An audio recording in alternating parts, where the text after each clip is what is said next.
And good morning, everybody. Welcome to Coffee with Casey. Take a little time out of every week to bring you up to date on the market conditions, all that good stuff.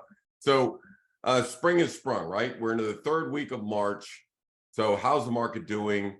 We're going to get an update on that. I do want to pass along some news.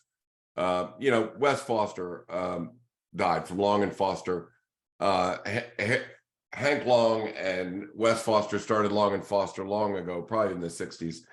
They have been the staple in this area for a long time. I will tell you that Wes Foster, there's no more loving guy than Wes Foster. And he was an institution for Northern Virginia real estate. He and Howard Rooks, who had Mount Vernon Realty, were the stalwarts all the way through this.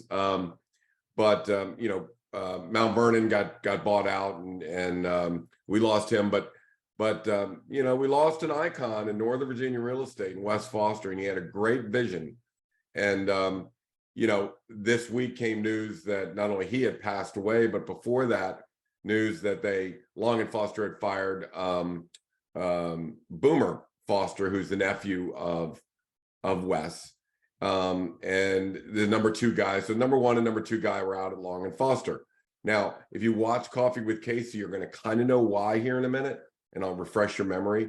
But I will say that, as far as people are concerned, as far as, really good, honest people are concerned, you can't beat Wes Foster. And it's a shame, but he was an icon and no nicer guy than Boomer. So hopefully he falls on his, he lands on his feet with one of these companies, see what happens. Let's get to Coffee with Casey, see what's going out in the market today. So let me share my screen with you and let's go and take a look at this. Okay, so spring is sprung. Right this second, it feels like 2022 all over again. Some people think they missed the hot market. Not really.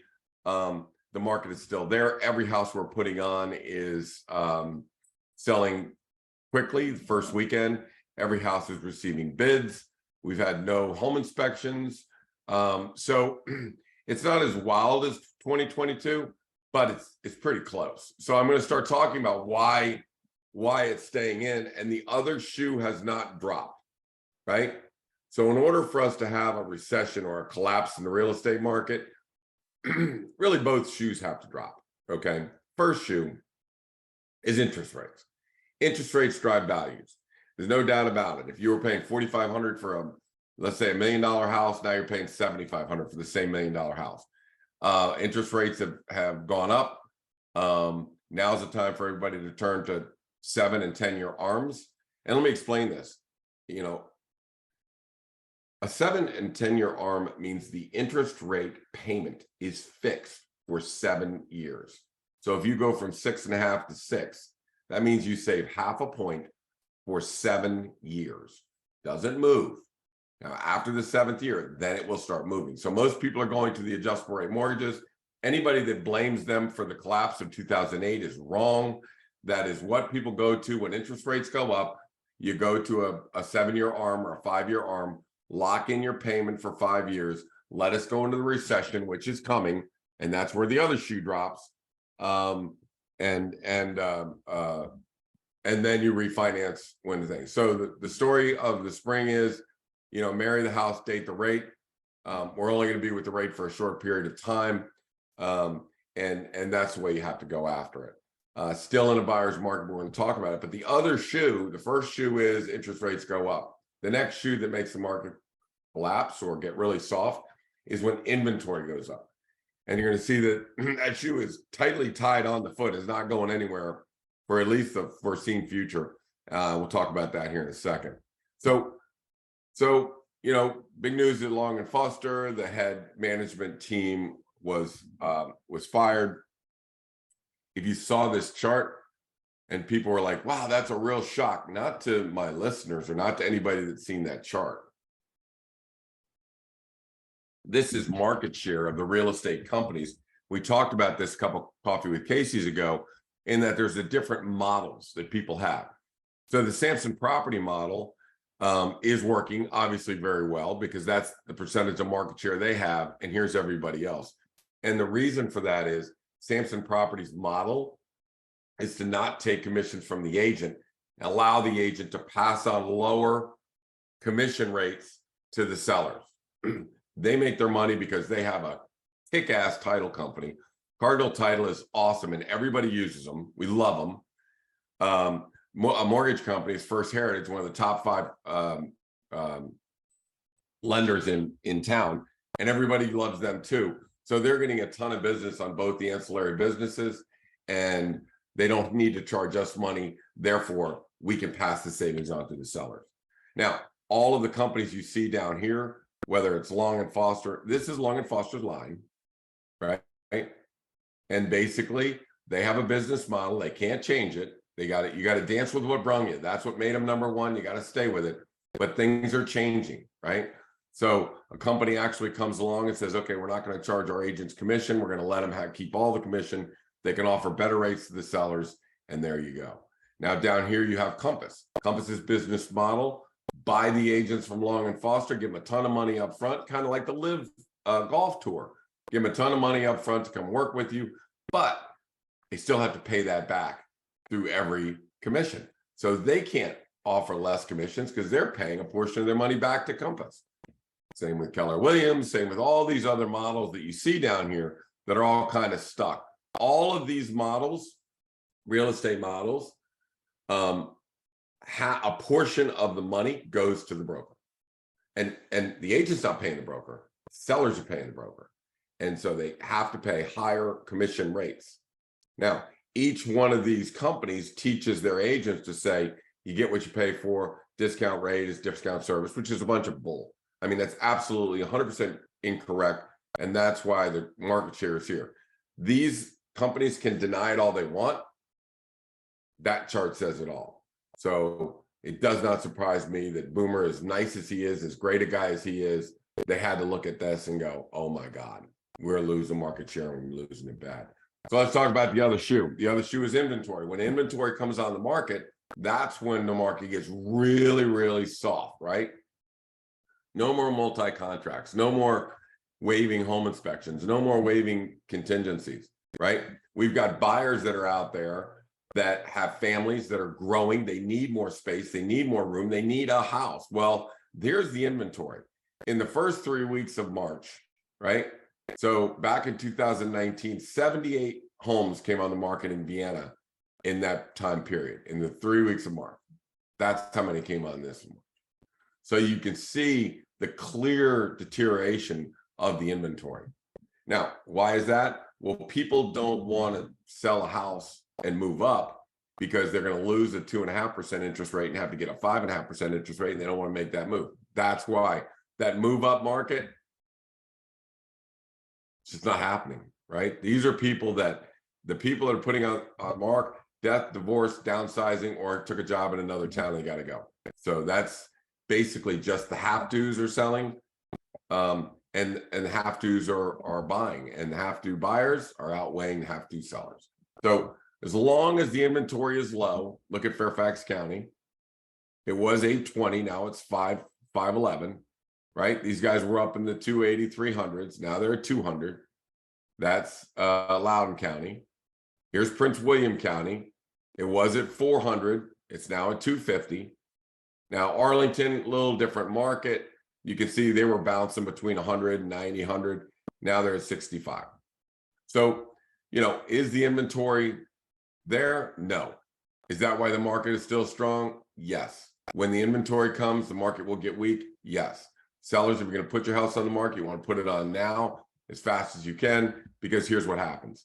These are the withdrawals, and I showed you this 2 weeks ago. These are the withdrawals in January, February, March, and April. That means people put their house on the market. They couldn't sell it, right? So they took it off the market. So what does that? So what does that tell you? If there's nobody withdrawing a house, everybody's buying everything they got, right? So this would be called a seller's market, strong seller's market, as May, June, July, September, October. Now, this October is usually down in here, but this is when all the price increases happen.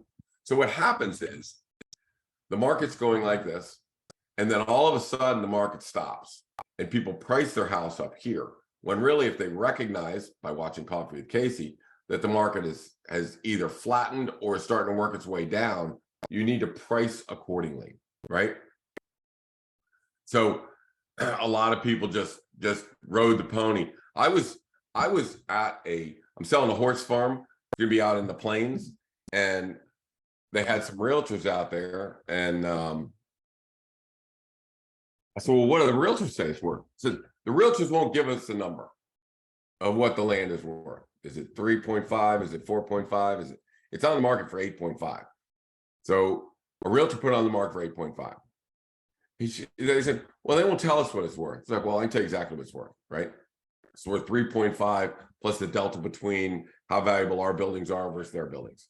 So it could be 3.5, it could be 4 million, it could be 4.2 million, but we got to get the delta. So there's a value you can place on everything, whether it's commercial real estate, it's price per square foot, whether it's a house, it's adjusted price per square foot plus a percentage of assessment.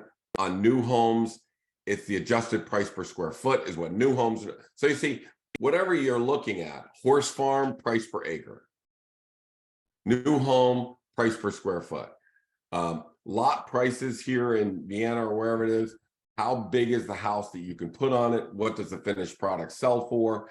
And take 40% of that, that's what the lot is worth. So there's a way to establish value on everything, right? Let me show you how effective it can be. So we can put a price on every house in the markets that we're in. So let me take you back on the market. Let me take you back online. Let me show you something. This is an effective tool. And I'll tell you why it's an effective tool, because I use it, and I use it a lot. So if you go to CaseySamson.com, you hit Market Snapshot, you come to this page. So I'm at breakfast at the Vienna Inn. The guy says, yeah, my neighbor's selling his house. I lean over on my phone. I say, what's it worth? You know, or what's he selling it for? So he gives me the address. I come in here, I look on my list, and sure enough, there it is, right there, right? So in a market where everything's selling fast, he told me they put on the market for 1.2 million. So what this is the Vienna market between 1 million and 1,025,000. This is the whole town. Go back 30 days. What's happened in 30 days, the average size, price. And what I do is I establish what is the customary value of all of these homes based on the sales. Adjusted price per square foot, percentage of assessment. The model is accurate to 0.5%. Okay, very, very accurate. So you apply that number, whatever that number is, to all the houses in that category, and it will give you the customary value for the house. So I immediately look down. Here's Carmichael Drive. I said, well, I've got it at $1,086,000 customary. It's on for $1.2 million. Well, it's a good house. Okay, I've got it for 1.86. So what happens? It sits on the market, and after 21 days didn't sell, they drop it to 1,150, right? So now they're in what I call the death spiral. Now you're starting to work your way down, right? There are other agents that are smart, and they're going, okay, let's say it's worth $1,000,001. We'll test $1,000,001, and if we don't get it, drop it to $1,050,000, or even drop it to $1 million, and let where the buyer pool is 6 times bigger, under $1 million. And then let everybody bid the living hell out of it. And we'll see. If it's worth 1.2, the bidding will dictate that, right? The job of the realtor is put the price on the house that will drive the traffic to the house. It's very simple. So if you are in one of our markets, like let's say you're in Willisford, or you're in Minion Valley, you're in Haymarket, you're in Virginia Run, you're in Vienna, Oakton, right? So you can come to this and just pick the house you're looking at. Let's say you're looking at new homes.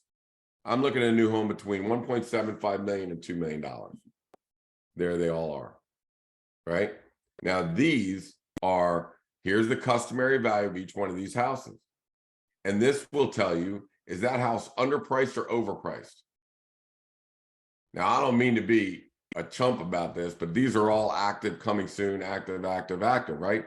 All of them are overpriced. All of them, every one of them. So this is telling you that customary. So what does customary mean? Again, if it's a teeter-totter, customary means this is the price per square foot of the average house. Now, if the lot is good and premium and schools and craftsmanship and builder and upgrades, then it moves up the ladder. If the house is a production house and it's really not well built, or it's got a bad lot, or the lot's got hair on it, which is what we call it, I'm on a double yellow line. I'm back into neighbors. I get the Beverly Hillbillies next door, whatever, old Vienna meets new Vienna, old Centerville meets new Centerville, whatever the lot premium would be. If it's good, it goes up. If it's bad, it goes down. So when you're looking at a house, so I'm analyzing a house and I'm saying, well, that house is, builder's telling me it's what it should be. And I'm looking at this and I'm going, no, it's $225,000 more than it should be. I mean, and that lot doesn't warrant a $225,000 premium. So there's a value on every house in Vienna. And if you want to know what it is, or Oakton, if you want to know what it is, then look here. So, I mean, we don't publicize this a lot, but we're going to start to, because the model is very, very accurate. So anytime somebody says, hey, this house went on the market, all I do is open up this snapshot. I figure out what the customary value is, and then I can determine whether that house is underpriced or overpriced. I cannot tell you how much I use this. Every time a buyer wants to buy a house, we look here. Every time a seller, is looking at a competition, a competitor coming on the market, all they got to do is look on this. I'll tell you what it's worth, right? But again, we could tell you what its customary value is. Now, listen to this. It takes a qualified realtor to determine whether this thing is going up or down and what value to put on that. Let me give you an example. We're at a $2.5 million house. They want to put on for $2.5 million. I evaluate the house. Customary value is $2.25 million. Okay. In the backyard, they have this massive pool and just incredible hardscaping, and the lots of premium. It backs to woods and backs to conservation land. It's like, oh my God, it's a perfect lot. There's $500,000 in the backyard. So you don't give them $500,000, you only give them half of that. So that's $250,000, right? So I tell Ferris and the seller, it's like, we're good. I'm in. 2.5 is what it should sell for. It sold for $2.255 million. So we got 50,000 over the 2.5 million, sold in the first weekend. Do not tell me big homes take longer to sell. And I'm trying to be nice about all this, but when I'm out at this horse farm and I can see clearly that the homes that did sell sold at $38,000 an acre, and the ones that didn't sell are at $67,000 an acre, $70,000 an acre. And the seller says, well, this realtor said this and this realtor said that. I have zero credibility on whatever they say when the average time on the market out there is 365 days. And you guys are pricing your houses at $67,000 an acre, when really, if you just look at the actual comps, it's $38,000 an acre. So, and again, it is a bitter pill when sellers have agents that say, well, if you want to list it at 8.5, that sounds good. Let's put it on for 8.5. Well, that's at least $4.5 million over what it's worth. So I really don't care what some of the agents think out there, in that market. Or let me give you another example. I'll give you a perfect example. So yesterday I'm in the Plains doing a horse farm. I got to wear my cowboy boots, so I was pretty cool about that. Everybody I think feels like they're John Dutton these days. So couldn't wear my hat, but I did wear my boots. So anyways, at night we're in Alexandria. Okay, local realtor out there says this and says that. I'm looking at it and it's like, well, only 30% of the houses are selling, and they're selling at an average of 65 days. So what makes you an expert? What makes them an expert on this area? I mean, the average days on market for our portfolio is 6 days. It should be 6 days. That's when the best prices, that's when the best terms, that's when the best of everything comes in the first weekend. When there's 6 buyers or 7 buyers and there's 1 seller, you win. My question is, and again, I hear this all the time, Haymarket's famous for it.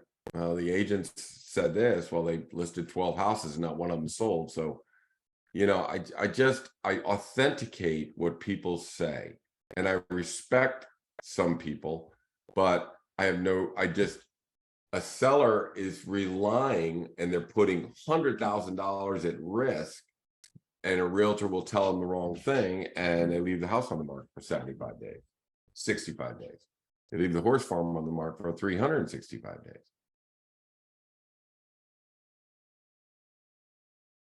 It's ridiculous. I'm trying to be nice about it. But there's a value for everything, and you just got to determine what the value is. And when somebody tells you something, if you're a seller, if somebody tells you something, then you have to authenticate that whoever's telling you that knows what the hell they're talking about, right? So that's my 2 cents worth. I've got to go. I've got an important deal with my daughter, so I've got to have to check out a little early today. You've been listening to Coffee with Casey. My name is Casey Samson. You can reach me at 703-508-2535. Even if you're not using us and you have a question or problem, give me a call, 703-508-2535. Or you can reach me at casey@caseysamson.com. To check out the value of the homes in the markets that we do, what the customary value is, go to caseysamson.com and just click on the market snapshot. Go find your area and you'll see all homes active, pending, sold, how long they're on the market, what their customary value, are they under market value, are they over market value? You can see it all by going to our market snapshot. We'll see you again next week. Bye now.